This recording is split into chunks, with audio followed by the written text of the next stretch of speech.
നമ്മളിപ്പോൾ നിൽക്കുന്നത് തമിഴ്നാട്ടിലെ ചരിത്രപ്രസിദ്ധമായ മധുര നഗരത്തിന്റെ ഹൃദയഭാഗത്ത് കീലവേലി സ്ട്രീറ്റിൽ കാലത്തിന്റെ അനേകം മാറ്റങ്ങൾക്ക് സാക്ഷിയായി തലയുയർത്തി നിൽക്കുന്ന മധുര സെയിന്റ് മേരീസ് കത്തീഡ്രലിന് മുന്നിലാണ്. പൊതുവെ സെയിന്റ് മേരീസ് കത്തീഡ്രൽ എന്നറിയപ്പെടുന്ന ഈ ദേവാലയത്തിന്റെ ഔദ്യോഗിക നാമം Church of Our Lady of Dolours എന്നാണ്. ഇത് വെറുമൊരു പള്ളി മാത്രമല്ല, 180 വർഷത്തിലേറെ നീണ്ടു നിൽക്കുന്ന ഒരു വിശ്വാസത്തിന്റെ ചരിത്രമാണ്. നിരവധി തലമുറകളുടെ പ്രാർത്ഥനകൾ ഏറ്റുവാങ്ങിയ ഒരു വിശുദ്ധ ഇടമാണ്. മധുര നഗരത്തിന്റെ വളർച്ചയ്ക്കൊപ്പം വളർന്ന ഒരു ചരിത്ര സ്മാരകമാണ്. ഇന്ന് നമ്മൾ ഈ പള്ളിയുടെ മനോഹാരിത കാണാൻ മാത്രമല്ല, ഈ കെട്ടിടത്തിന്റെ പിന്നിൽ ഒളിഞ്ഞിരിക്കുന്ന ആ ചരിത്രത്തിലേക്കൊന്ന് തിരിഞ്ഞു നോക്കാനാണ് പോകുന്നത്. ഈ ചരിത്രം നമ്മെ കൊണ്ടുപോകുന്നത് 1840ലേക്കാണ്. അന്ന് ഇന്നത്തെ പോലെ തിരക്കേറിയ നഗരമായിരുന്നില്ല മധുര. ആ കാലഘട്ടത്തിൽ ജെസ്യൂട്ട് വൈദികനായിരുന്ന ഫാദർ ജോസഫ് ബെർട്രാൻഡ് എസ്.ജെ. ഈ പ്രദേശത്തൊരു സ്ഥലം വാങ്ങി. അടുത്ത വർഷം 1841 ഫാദർ ലൂയി ഗാർണിയർ എസ്.ജെ. അവിടെ അവർ ലേഡി ഓഫ് ഡോളേഴ്സിന് സമർപ്പിച്ച ഒരു ചെറിയ ദേവാലയം നിർമ്മിച്ചു.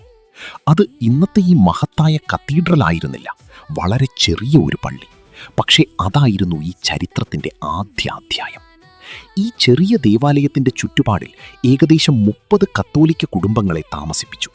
അവർക്കവരുടെ വിശ്വാസ ജീവിതത്തിനും കൂട്ടായ്മയ്ക്കും ഈ ചെറിയ പള്ളി ഒരു പ്രധാന കേന്ദ്രമായി മാറി. കാലം മുന്നോട്ടു പോയി. പള്ളിയിലേക്കെത്തുന്ന വിശ്വാസികളുടെ എണ്ണവും വർദ്ധിച്ചു.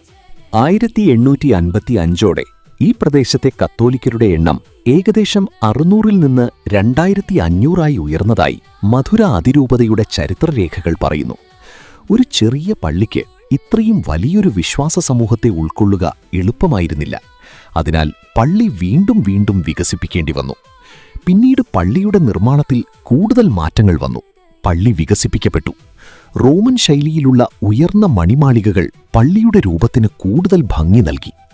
ഇന്ന് നമ്മൾ ദൂരത്തു നിന്ന് തന്നെ കാണുന്ന ഈ 2 ഉയർന്ന ടവേഴ്സ് ഈ കത്തീഡ്രലിന്റെ ഏറ്റവും ശ്രദ്ധേയമായ അടയാളങ്ങളിലൊന്നാണ്. ഏകദേശം 42 മീറ്റർ ഉയരമുള്ള ഈ 2 മണിമാളികകൾ ഇന്നും മധുരയുടെ ആകാശരേഖയിൽ ശ്രദ്ധേയമായി നിലകൊള്ളുന്നു. എന്നാൽ വിശ്വാസികളുടെ എണ്ണം വീണ്ടും വർദ്ധിച്ചു. അതിനാൽ കൂടുതൽ വിശാലമായൊരു ദേവാലയം വേണമെന്ന ആവശ്യമുയർന്നു. അങ്ങനെ 1912-ൽ ഒരു പുതിയ ഗോഥിക് ശൈലിയിലുള്ള ദേവാലയത്തിന്റെ നിർമ്മാണത്തിന് തുടക്കം കുറിച്ചു. പുതിയ പള്ളിയുടെ നിർമ്മാണം പുരോഗമിച്ചുകൊണ്ടിരിക്കുമ്പോഴാണ് ചരിത്രം വീണ്ടും ഒരു വലിയ പരീക്ഷണം മുന്നിലെത്തിച്ചത്. 1914-ൽ ലോകം 1-ാം ലോകമഹായുദ്ധത്തിന്റെ ഭീകരതയിലേക്ക് നീങ്ങി. അതിന്റെ പ്രത്യാഘാതം മധുരയിലെ ഈ പള്ളിയുടെ നിർമ്മാണത്തെയും ബാധിച്ചു. യൂറോപ്പിൽ നിന്ന് ലഭിച്ചിരുന്ന സാമ്പത്തിക സഹായം നിലച്ചു. നിർമ്മാണം പൂർത്തിയാക്കുക വലിയ വെല്ലുവിളിയായി. പക്ഷേ അവർ പിന്മാറിയില്ല. പള്ളി പൂർത്തിയാക്കണമെന്ന ആഗ്രഹം അവരെ മുന്നോട്ട് നയിച്ചു. പണമില്ല, നിർമ്മാണം പാതി വഴിയിൽ. എന്നിട്ടും ഈ ദേവാലയം പൂർത്തിയാക്കണമെന്ന തീരുമാനത്തിൽ അവർ ഉറച്ചുനിന്നു. അന്ന് സുപ്പീരിയറായിരുന്ന ഫാദർ പ്ലാഞ്ചാർഡ് എസ്.ജെ. നിർമ്മാണം പൂർത്തിയാക്കുന്നതിനായി പള്ളിക്ക് എതിർവശത്തുണ്ടായിരുന്ന ഒരു ഭൂമി വിറ്റതായി അതിരൂപതയുടെ ചരിത്രരേഖ പറയുന്നു. ഇന്ന് ആ സ്ഥലത്താണ് മിഷൻ ഹോസ്പിറ്റൽ സ്ഥിതി ചെയ്യുന്നത്. ഒരു ഭൂമി വിറ്റ് ഒരു ദേവാലയത്തിന്റെ നിർമ്മാണം പൂർത്തിയാക്കിയ കഥ. ഇത് വെറുമൊരു നിർമ്മാണത്തിന്റെ ചരിത്രമല്ല, വിശ്വാസവും സമർപ്പണവും പ്രതിസന്ധികളെ അതിജീവിച്ച കഥ കൂടിയാണ്. ഒടുവിൽ 1916-ൽ പുതിയ ദേവാലയത്തിന്റെ നിർമ്മാണം പൂർത്തിയായി. 1916 ഓഗസ്റ്റ് 15-ന് മോൺസീഞ്ഞർ ഫൈസാൻഡിയർ എസ്.ജെ. പുതിയ ദേവാലയം ആശീർവദിച്ചു. പള്ളിയുടെ നിർമ്മാണവുമായി ബന്ധപ്പെട്ട് മിസ്റ്റർ സാവരിമുത്തു ആയിരുന്നു ആർക്കിടെക്റ്റ് എന്ന് മധുര അതിരൂപതയുടെ ചരിത്രം രേഖപ്പെടുത്തുന്നു. അങ്ങനെ 1841-ൽ ആരംഭിച്ച ഒരു ചെറിയ ചാപ്പലിന്റെ ചരിത്രം 1916-ൽ ഒരു മഹത്തായ ദേവാലയത്തിന്റെ രൂപത്തിലേക്ക് വളർന്നു. ഇനി നമുക്ക് ഈ പള്ളിയുടെ വാസ്തുവിദ്യയിലേക്ക് ഒന്ന് ശ്രദ്ധിക്കാം. ഒറ്റ നോട്ടത്തിൽ തന്നെ ഈ കെട്ടിടത്തിന്റെ രൂപത്തിൽ ഒരു പ്രത്യേക ഭംഗി നമ്മൾക്ക് അനുഭവപ്പെടും. ഗോഥിക് ശൈലിയുടെ സ്വാധീനം, റോമൻ ആർക്കിടെക്ചറൽ എലമെന്റ്സ്. പള്ളിയുടെ മുൻഭാഗത്തേക്ക് നോക്കിയാൽ ഉയരത്തിലേക്ക് നീളുന്ന ടവേഴ്സ്, വലിയ ആർച്ചുകൾ, അലങ്കാര ജാലകങ്ങൾ, വിശദമായ ആർക്കിടെക്ചറൽ ഡീറ്റെയിൽസ് എന്നിവയെല്ലാം ചേർന്ന് ഈ ദേവാലയത്തെ ഒരു മനോഹരമായ ആർക്കിടെക്ചറൽ ലാൻഡ്മാർക്കാക്കി മാറ്റുന്നു. ഇനി നമുക്ക് അകത്തേക്ക് കടക്കാം. പുറത്ത് കാണുന്ന ഭംഗിയിൽ നിന്ന് വ്യത്യസ്തമായി അകത്ത് കടക്കുമ്പോൾ നമ്മെ ആദ്യം അനുഭവിപ്പിക്കുന്നത് ഒരു പ്രത്യേക ശാന്തതയാണ്. പ്രാർത്ഥനകളുടെ ശബ്ദം, മെഴുകുതിരികളുടെ പ്രകാശം, വിശ്വാസത്തോടെ മുന്നിൽ നിൽക്കുന്ന മനുഷ്യർ, ഇതെല്ലാം ചേർന്ന് ഈ ഇടത്തിന് ഒരു പ്രത്യേക ആത്മീയ അന്തരീക്ഷം നൽകുന്നു. ഈ ദേവാലയത്തിൻ്റെ patron saint Our Lady of Dolours അഥവാ വ്യസനമാതാവാണ്. യേശുവിൻ്റെ പീഠാനുഭവത്തോടും മാതാവായ മറിയത്തിൻ്റെ ദുഃഖത്തോടും ബന്ധപ്പെട്ട ആത്മീയതയാണ് ഈ പള്ളിയുടെ പേരിലും പാരമ്പര്യത്തിലും പ്രതിഫലിക്കുന്നത്. കാലം വീണ്ടും മുന്നോട്ടു പോയി. 1938 മധുര രൂപത സ്ഥാപിതമായപ്പോൾ സെയിൻറ്റ് മേരീസ് ചർച്ചിന് പ്രോ കത്തീഡ്രൽ എന്ന പദവി ലഭിച്ചു. അങ്ങനെ ഈ ദേവാലയം ഒരു സാധാരണ പാരിഷ് ചർച്ച് എന്ന നിലയിൽ നിന്ന് മധുരയിലെ സഭയുടെ പ്രധാന ആത്മീയ കേന്ദ്രങ്ങളിലൊന്നായി ഉയർന്നു. പക്ഷേ ഈ ചരിത്രത്തിലെ ഏറ്റവും പ്രധാനപ്പെട്ട വർഷങ്ങളിലൊന്ന് 1969. അന്ന് അവർ ലേഡി ഓഫ് ഡോളേഴ്സ് ചർച്ച് ഔദ്യോഗികമായി കത്തീഡ്രൽ പദവി നേടി. അങ്ങനെ 1840 വാങ്ങിയ ഒരു സ്ഥലം, 1841 ഉയർന്ന ഒരു ചെറിയ ചാപ്പൽ, പിന്നീട് വളർന്ന ഒരു പാരിഷ്, 1916 പൂർത്തിയായ മനോഹരമായ ദേവാലയം, ഒടുവിൽ 1969 കത്തീഡ്രലായി ഉയർന്നു. ഇന്ന് ഈ കത്തീഡ്രലിനു മുന്നിൽ നിൽക്കുമ്പോൾ നമ്മൾ കാണുന്നത് ഒരു പഴയ കെട്ടിടം മാത്രമല്ല. 1841 മുതൽ ഇന്നുവരെ എത്രയോ തലമുറകളുടെ ജീവിതത്തിന് ഈ ദേവാലയം സാക്ഷിയായിട്ടുണ്ട്. ജനനങ്ങൾ, മാമോദീസകൾ, വിവാഹങ്ങൾ, അന്ത്യകർമ്മങ്ങൾ, തിരുനാളുകൾ, ദുഃഖങ്ങൾ, സന്തോഷങ്ങൾ, ആയിരക്കണക്കിന് മനുഷ്യരുടെ ജീവിതത്തിലെ നിർണായക നിമിഷങ്ങൾ ഈ പള്ളിയുടെ ചുവരുകൾക്കുള്ളിൽ കടന്നുപോയിട്ടുണ്ട്. ഇന്ന് സെയിൻറ്റ് മേരീസ് കത്തീഡ്രൽ ഒരു ആരാധനാലയം മാത്രമല്ല. 1840 ഒരു സ്ഥലം വാങ്ങപ്പെട്ടു. 1841 ഒരു ചെറിയ ചാപ്പൽ ഉയർന്നു. 1912 പുതിയ ഗോഥിക് ദേവാലയത്തിന്റെ നിർമ്മാണം ആരംഭിച്ചു. 1914 ലോകമഹായുദ്ധം നിർമ്മാണത്തിന് പ്രതിസന്ധി സൃഷ്ടിച്ചു.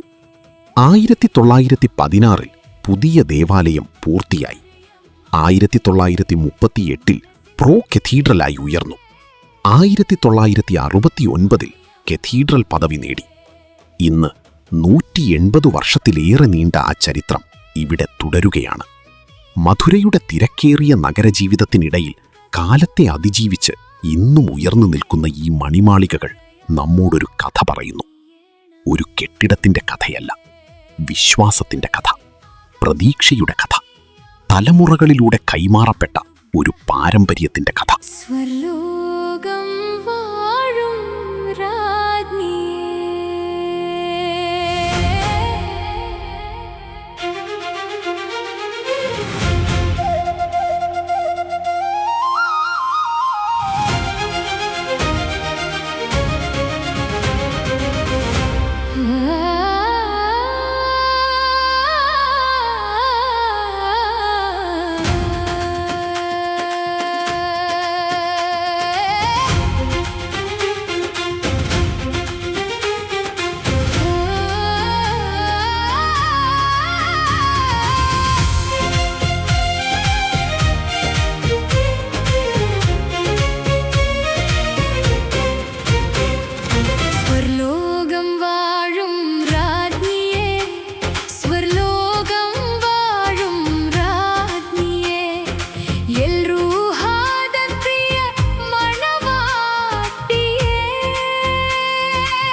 കരുണാമയ്യ മാതാ.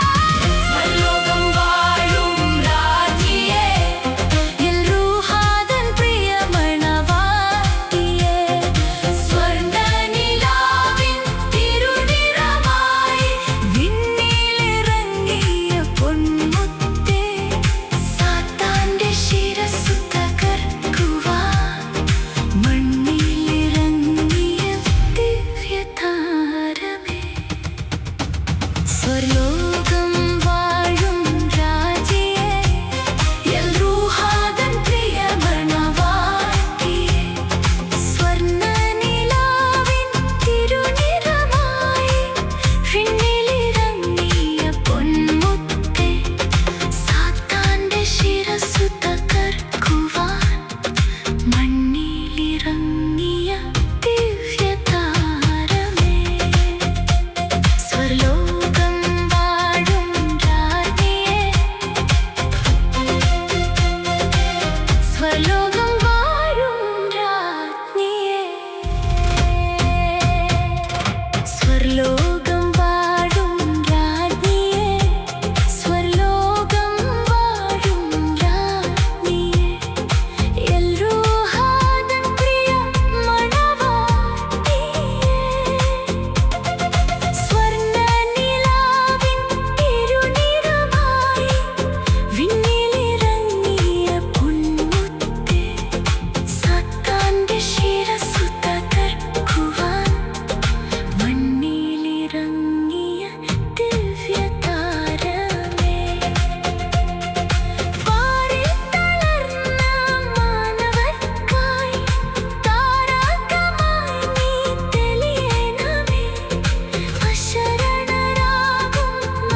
നാമമാകണേ എൻ ജീവിത ഗീതത്തിൽ വാഴണമേ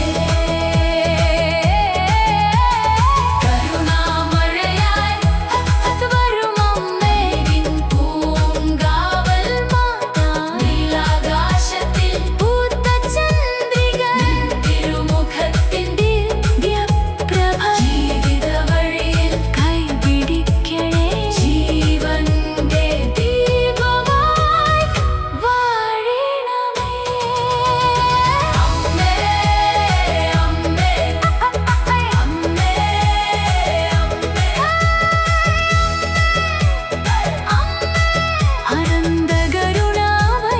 അനന്തകരുണാമയ്യായ അമ്മേ നിങ്ങളുടെ വഴിയിൽ വെളിച്ചമാകണേ ഹൃദയത്തിൽ പ്രത്യാശ പൂക്കണേ എന്നും എൻ ശ്വാസത്തിൽ നാമമാകണേ എൻ ജീവിത ഗീതത്തിൽ വാഴണമേ കരുണാമഴയായി വരുമമ്മേ കനിവിൻ പൂങ്കാവൽ മാതാവേ നീ നീലാകാശത്തിൽ പൂത്ത ചന്ദ്രിക നിൻ തിരുമുഖത്തിൻ ദിവ്യപ്രഭ ജീവിത വഴിയിൽ കൈപിടിക്കണേ ജീവന്റെ ദീപമായി വാഴണമേ കാട്ടിൽ ഉലയുന്ന ദുർബല ഹൃദയം കാവലായി നീ തഴുകേണമേ കണ്ണീരൊഴുകും വേഗാന്തരാവിൽ കൈകളാൽ നീ ചേർത്തിടണേ വിണ്ണിൻ രാജ്ഞിയെ കൃപാസാഗരമേ വേദനകളെല്ലാം ഏറ്റിടണേ തളർന്നാത്മാവിൻ മൗനപ്രാർത്ഥന തിരുസന്നിധിയിൽ ഉയർത്തിടണേ അമ്മേ അമ്മേ അനന്തകരുണാമയ്യ അമ്മേ ഞങ്ങളുടെ വഴിയിൽ വെളിച്ചമാകണേ ഹൃദയത്തിൽ പ്രത്യാശ പൂക്കണേ എന്നും എൻ ശ്വാസത്തിൽ അപ്പോൾ പ്രിയപ്പെട്ടവരെ, ഈ വീഡിയോ നിങ്ങൾക്കെല്ലാവർക്കും ഇഷ്ടപ്പെട്ടുവെന്ന് വിശ്വസിക്കുന്നു. ഈ വീഡിയോ നിങ്ങൾക്ക് ഇഷ്ടപ്പെട്ടെങ്കിൽ ലൈക്ക് ചെയ്യാനും നിങ്ങളുടെ പ്രിയപ്പെട്ടവരുമായി ഷെയർ ചെയ്യാനും മറക്കരുതേ. ഇതുപോലെയുള്ള മനോഹരമായ വീഡിയോകൾ ഇനിയും നിങ്ങളിലേക്ക് എത്തിക്കുവാൻ ഞങ്ങളുടെ യൂട്യൂബ് ചാനൽ സബ്സ്ക്രൈബ് ചെയ്ത് ഞങ്ങളെ പ്രോത്സാഹിപ്പിക്കണേ. നിങ്ങളുടെ ഓരോ ലൈക്കും കമന്റും ഷെയറും ഞങ്ങൾക്ക് നൽകുന്നത് വലിയൊരു പ്രചോദനമാണ്. ഇനിയും മനോഹരമായ വീഡിയോകളുമായി വീണ്ടും കാണാം. എല്ലാവർക്കും ഹൃദയം നിറഞ്ഞ നന്ദി. മാതാവിന്റെ അനുഗ്രഹം എന്നും നിങ്ങളോടൊപ്പം ഉണ്ടാകട്ടെ. നന്ദി, നമസ്കാരം.